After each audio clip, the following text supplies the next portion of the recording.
Ayan, hi guys, nandito tayo sa Kulon. Yan, ay, ang daming ano, oh, turtle. Oh, dito. So, Ada Park. Ayan, lakad-lakad lang tayo guys. Sama ko aking mga friendship. Lahat maas.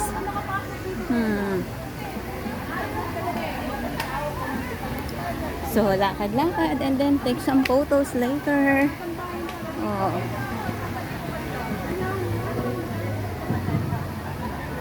Yan, so naghahanap kami ng ano, ng magandang spot, take photos guys. Kaya yan, yun naman dito kapag araw ng Sunday, ang mga domestic helper, ayan, may kanya-kanyang agenda.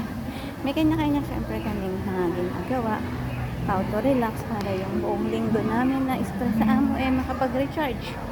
So, di ba? Nice place.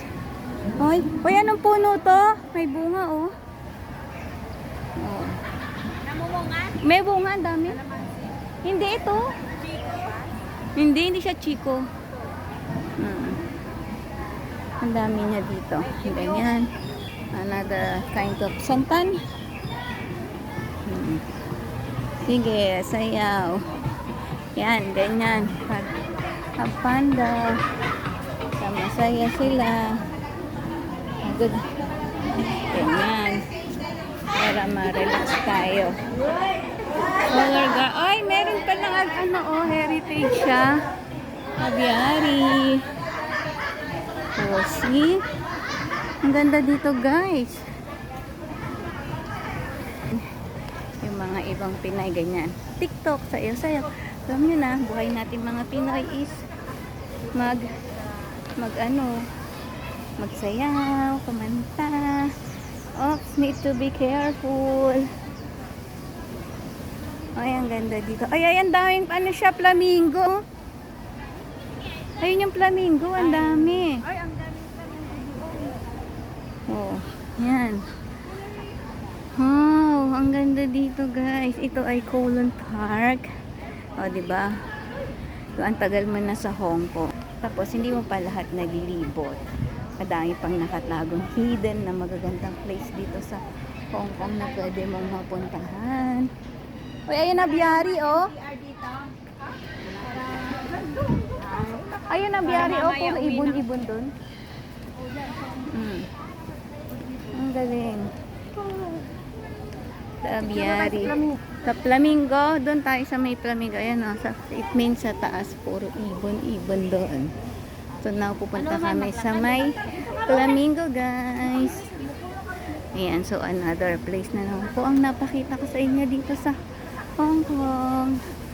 Diba? Dito kasi talaga lahat inaano nila.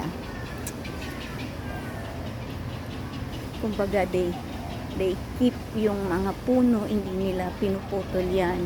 Kasi dito nga sa Hong Kong ay super city na siya.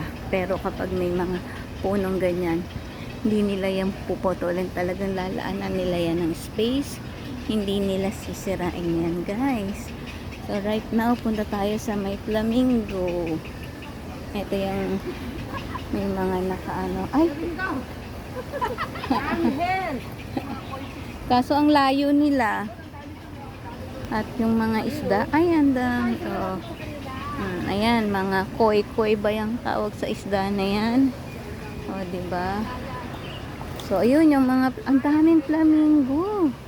Nice. Ayun, ang dami yung colorful. Oh, guys, lalapit natin para makita nyo. See, ang dami nila. Then, pati yung mga isda. Oh, may tilapia. Ay, ang dami, oh. Tilapia. Ba't yan? See, ang lalaki. Ayan, ganyan dito. Even doon nakapaikot sa mga building. Pero yan. Daming ano. May ano to, bakawan? Ano, mangrove. O, diba, ano, bakawan, oh. At may ano pa nga siya. Ano ba to? Mukhang kulitis. Yung punong to. At ayun, ang mga flamingo. Ang dami. O, diba? Alain mo yun. Yung ang tagal mo na sa Hong Kong pero may mga hidden pang ganitong hindi mo napupuntahan. So, ang dami nila. Yan, isda. Fishy. Hoy, ang ganda. Dito, anong meron? Against the lights pag nagpicture. Pwede na yan. Yan. See guys. So magpicture muna sila. Picture muna ang aking mga kasama. Mainit ang weather now. Yung biglang sobrang lakas ng ulan kanina and then now naman ay super init. Diba? Ganyan lang ang weather dito sa Hong Kong. Ayun, paiba-iba.